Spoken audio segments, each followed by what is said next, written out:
Dicen que Internet es una de las tecnologías más robustas, resilientes y con menos errores de la historia.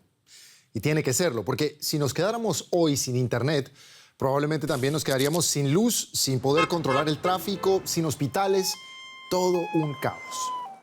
Hoy en Enlaces ponemos a prueba Internet. Quisimos averiguar qué probabilidad hay de que falle o de que alguien pueda sabotearla.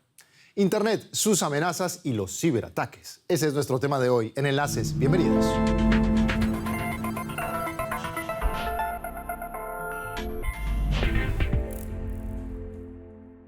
Imaginen que un día cualquiera Internet se cae y no regresa, de forma permanente y en todo el mundo, a causa de una avería o peor, de un ciberataque. Las consecuencias nacionales o globales de una situación así serían muy graves.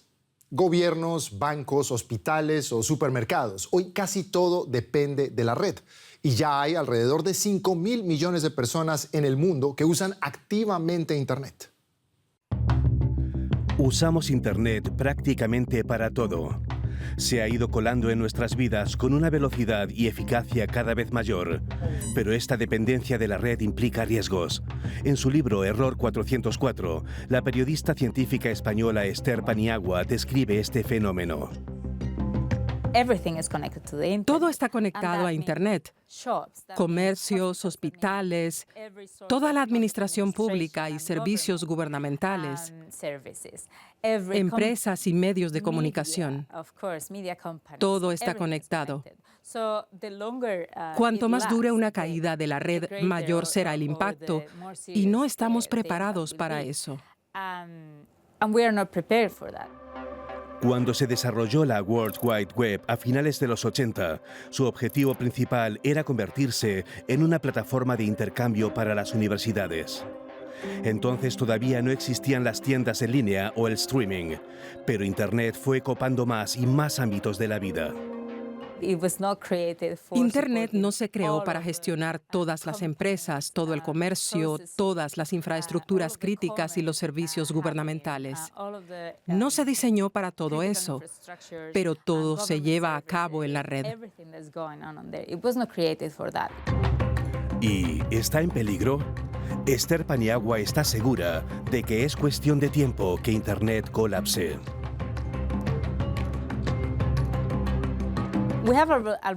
Tenemos muchos ejemplos en los que no ocurrió a escala global, pero sí de forma masiva. Y puede ocurrir a escala global mañana, en 5 años, en 10 o nunca. ¿Sufriremos un colapso mundial de Internet? Esperemos que tarde en ocurrir. Es cierto que Internet no fue diseñado para hacer todo lo que hace hoy. Sin embargo, su infraestructura es bastante robusta. Sangeeta Jyoti investiga la resiliencia de Internet en la Universidad de California. Considera que un apagón global, ya sea por problemas técnicos o por ciberataques, es poco probable. Pero esto se debe a la forma en la que está diseñada la red, entre otras cosas. El diseño original era en general muy bueno, por eso mantenemos casi la misma arquitectura de hace 30 años. Desde la instalación de la infraestructura de Internet a finales de los 80 o a principios de los 90, no hemos tenido un apagón global. Algunos servicios fallan, ciertas partes, pero nunca un apagón global. Una de las ventajas de esta arquitectura es que Internet no está concebida como una sola gran red. Por el contrario, está descentralizada. La infraestructura digital de Internet está construida de manera descentralizada. Es una unión de muchas redes más pequeñas, llamadas sistemas autónomos. Cada red controla una pequeña parte de Internet y están interconectadas a través de nodos de comunicación. Si uno o varios sistemas autónomos fallan, Internet sigue funcionando de manera estable. Debido a su naturaleza descentralizada, la infraestructura es muy resistente. En casos de fallos a gran escala, los protocolos que constituyen el motor de Internet pueden juntarse en rutas disponibles y utilizar la infraestructura existente o la no afectada. Pero la red es atacable a través de estos protocolos, como el Sistema de Nombres de Dominio o DNS. Este vincula dominios reconocibles como google.com con la dirección IP del servidor al que pertenece y se encarga de que las solicitudes de los usuarios se dirijan al servidor adecuado. O el Protocolo de Puerta de Enlace de Frontera o BGP, que regula el tráfico de datos en Internet y garantiza que los datos tomen el mejor camino posible a través de la red.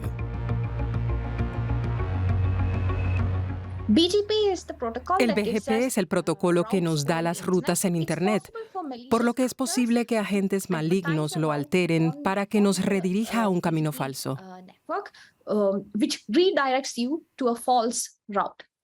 Una posible consecuencia es que los usuarios ya no puedan entrar a su página web o que los lleven a un portal falso donde los hackers traten de robar sus datos.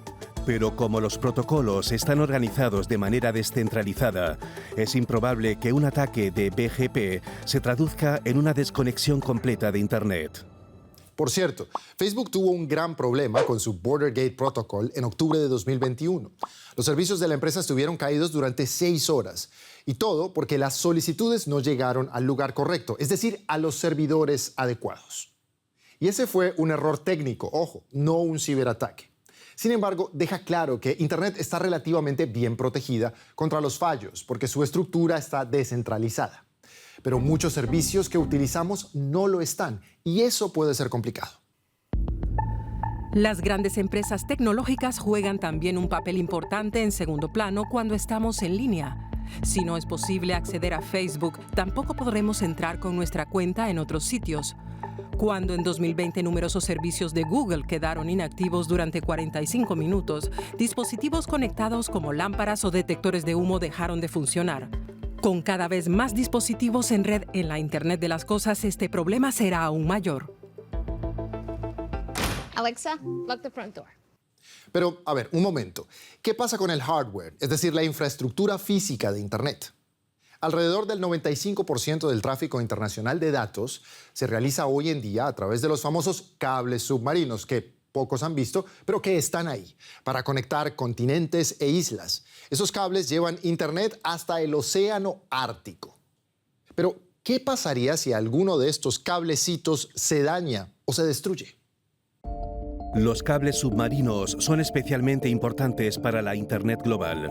Algunas regiones dependen de un solo cable, y estos son vulnerables, por ejemplo, a los desastres naturales. Recientemente en Tonga, la erupción de un volcán bajo el mar provocó la ruptura de un cable submarino. Son muchos los factores humanos y naturales que pueden causar fallos en los cables submarinos y es muy difícil repararlos. Primero hay que enviar un barco al océano para detectar dónde se encuentra la avería. Luego hay que extraer el cable, arreglarlo y devolverlo al agua. Y esto puede llevar días o semanas. Pero Sangeeta Jyoti investiga también una catástrofe natural aún mayor que podría inutilizar todos los cables submarinos de la Tierra a la vez, las supertormentas solares. Una supertormenta solar es una gigantesca emisión de partículas eléctricas y magnéticas procedentes del Sol en una sola dirección. Si la Tierra está en el camino de la tormenta, las partículas magnéticas del Sol pueden interactuar con el campo magnético de la Tierra. Y esto puede dañar los conductores de largo tendido en nuestro planeta. Pero hay amenazas más poderosas y cercanas que una supertormenta solar. Seguramente ya saben de qué les hablo, los ciberataques. De acuerdo con la empresa Trend Micro, en 2021, solo en los Estados Unidos, los ciberdelincuentes se llevaron $6.100 millones en estafas. Las modalidades ya son conocidas. Correos electrónicos de phishing con enlaces falsos o apps ficticias que captan datos bancarios con promesas de dinero fácil. Ahora, ¿cuáles son los ciberdelitos más comunes en Latinoamérica? Se lo preguntamos a Cristos Velasco, experto en ciberataques y ciberseguridad y profesor de tecnologías de la información de la Universidad Cooperativa de Baden-Württemberg. Yo creo que uno de los delitos que ha tenido muchísimo crecimiento es el robo de identidad, ¿no? Robo de identidad, el robo de alguna forma tu tu persona, ¿no? Tus datos, que los suplantan precisamente para utilizarlos para cometer algún delito, sobre todo un fraude, ¿no? Déjame darte un ejemplo muy concreto. Ahora que estoy aquí en Ciudad de México, uno de los fraudes que está creciendo muchísimo es la suplantación de las cuentas de mensajería instantánea, llámese WhatsApp, Telegram. Muchos de esos usuarios les están suplantando la identidad de sus cuentas y las están utilizando para poder contactar amigos, familiares o gente directamente con quien tienen el vínculo de las cuentas, pues para extorsionarlos, ¿no? Prácticamente, ¿no? ¿Y qué podemos hacer para no ser víctima de un ciberdelito? ¿Algún consejo?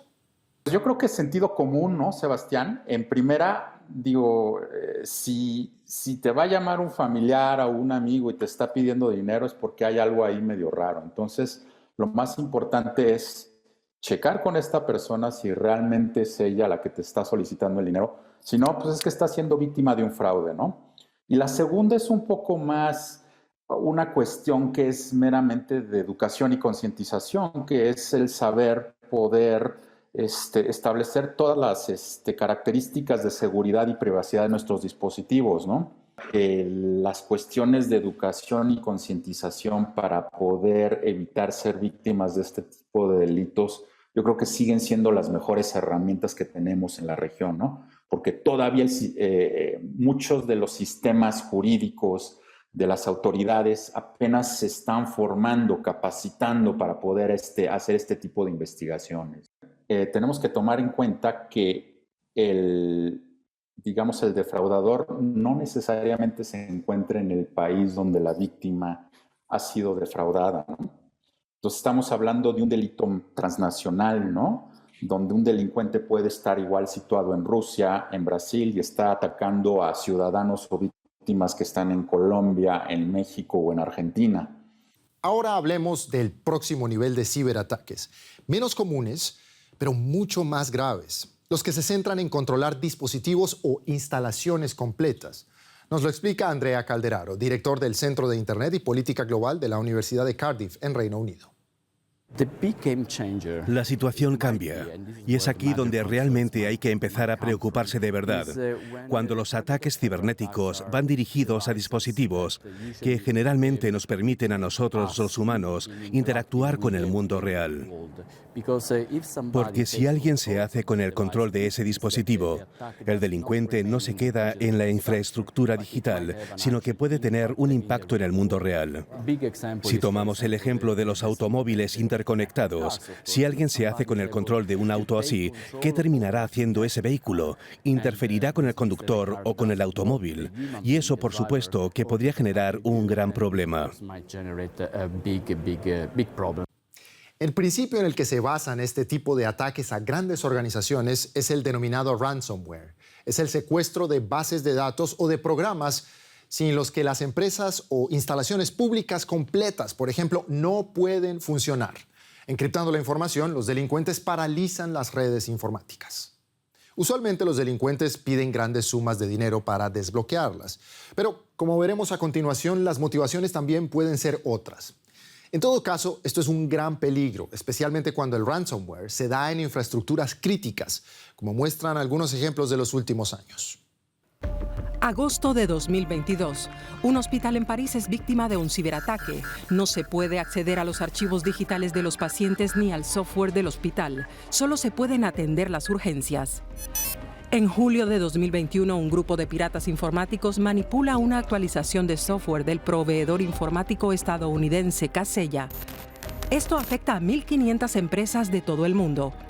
En Suecia, cientos de supermercados Coop tienen que cerrar porque sus cajeros dejan de funcionar.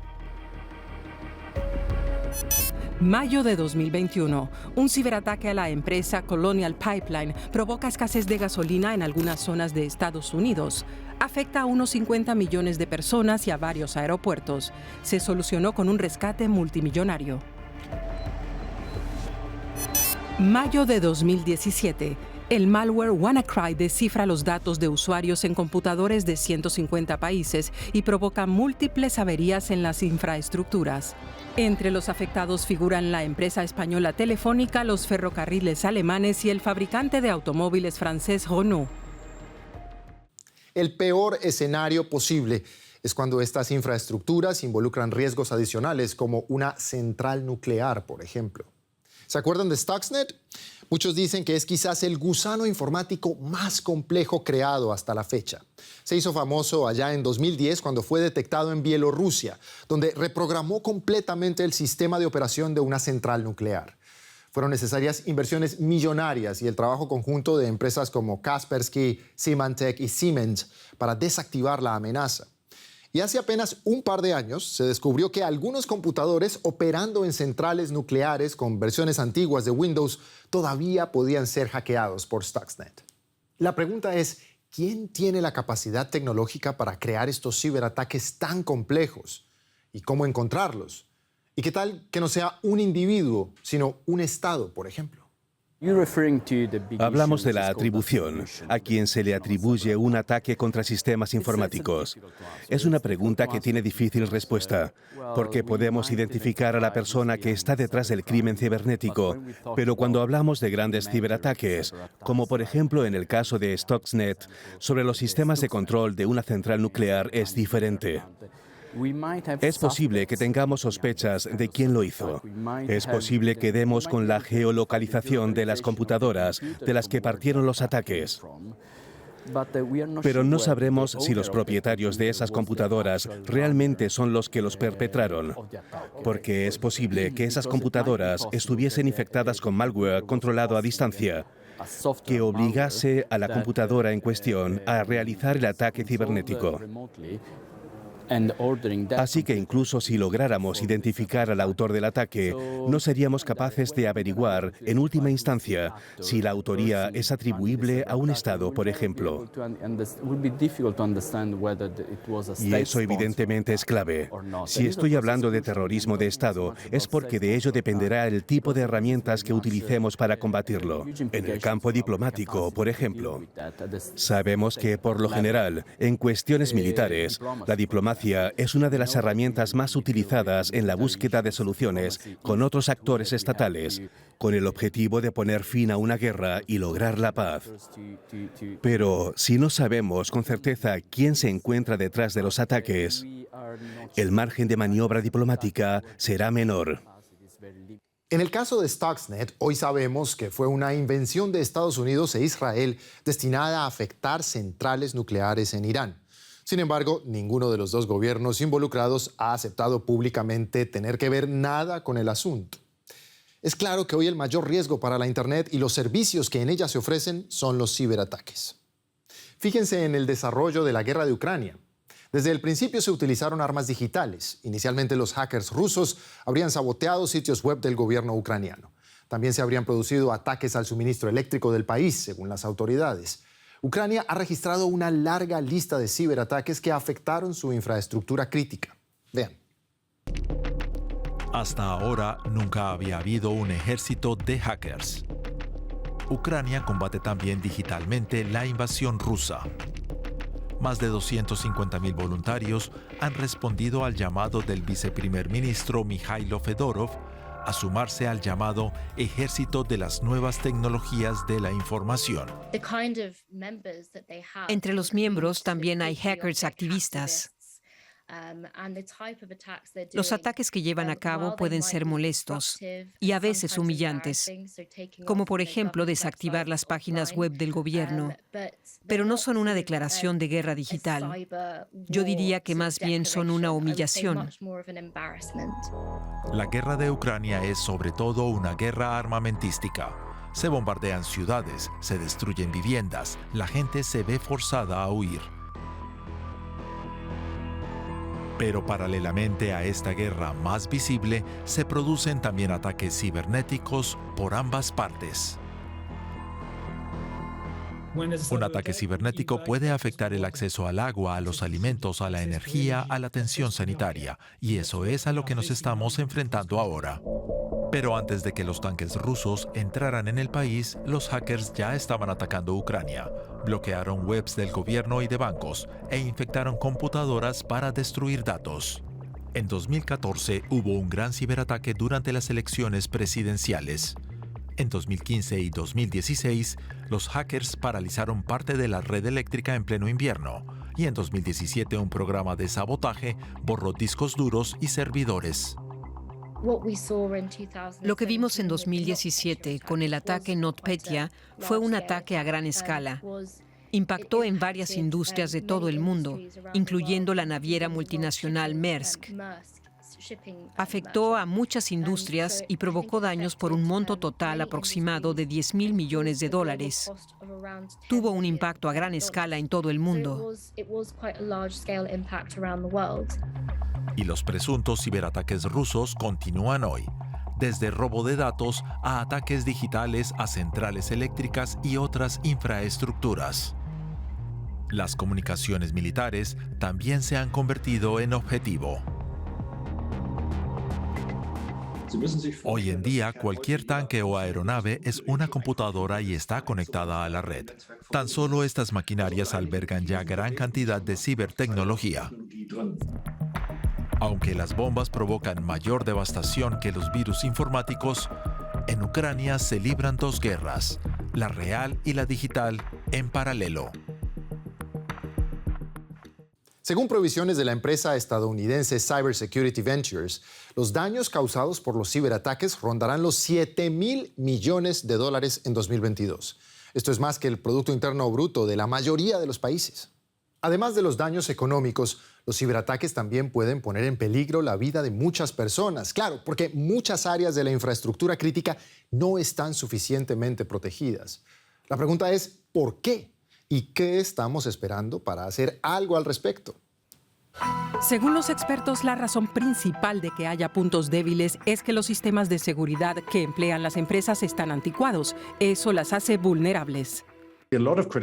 Muchas infraestructuras críticas no son tan antiguas.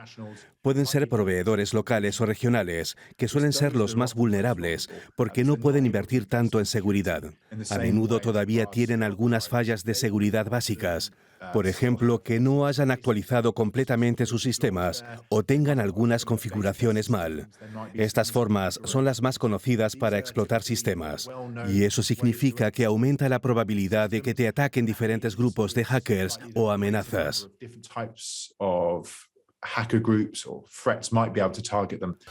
Para protegerse mejor contra los ciberataques hay que encontrar estos puntos débiles y actualizar con regularidad los sistemas de seguridad.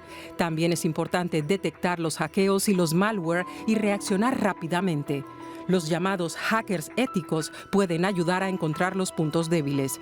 Con sus conocimientos contribuyen a proteger las infraestructuras críticas. Todos, como parte de organizaciones, podemos mejorar la seguridad. Se pueden hacer muchas cosas y eso debe empoderarnos. Queda claro, lo que se aplica en pequeña escala también se aplica en un ámbito nacional. Incluso la estabilidad de los sistemas democráticos depende de una buena seguridad digital. De allí que sea tan peligroso cuando el gobierno de un país use el ciberdelito como arma contra otro país, sea el que sea. A continuación, el análisis de Esther Paniagua. Nuestra sociedad global depende de Internet. Es nuestra arteria de tráfico, como lo describe Esther Paniagua en su impactante libro. Y este tráfico está mal protegido. Hay que destinar más dinero a nuestra ciberseguridad. Ningún país está protegido y eso es algo descomunal. El problema es que hemos conectado todo porque es más eficiente y barato. También el Parlamento alemán sufrió un ataque.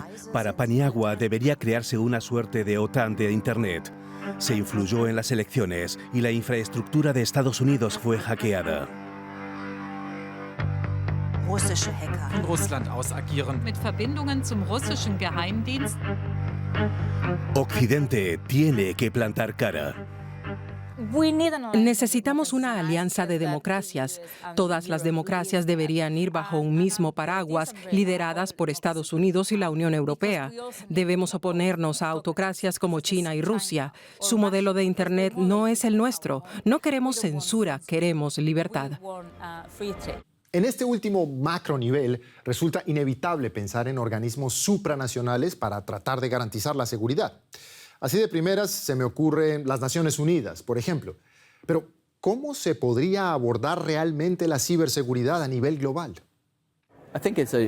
Es una iniciativa crucial, aunque es pronto para saber si será efectiva, ya que por el momento es muy difícil saber lo que se puede calificar de ataque cibernético y cómo se puede castigar a los actores intelectuales detrás de un ciberataque. Se debate mucho acerca de sanciones, que es una herramienta que se utiliza muchas veces con éxito en el campo militar más tradicional. Pero es difícil saber si las sanciones pueden resultar útiles en el ciberespacio. Personalmente, yo soy escéptico al respecto. Todos los expertos están de acuerdo.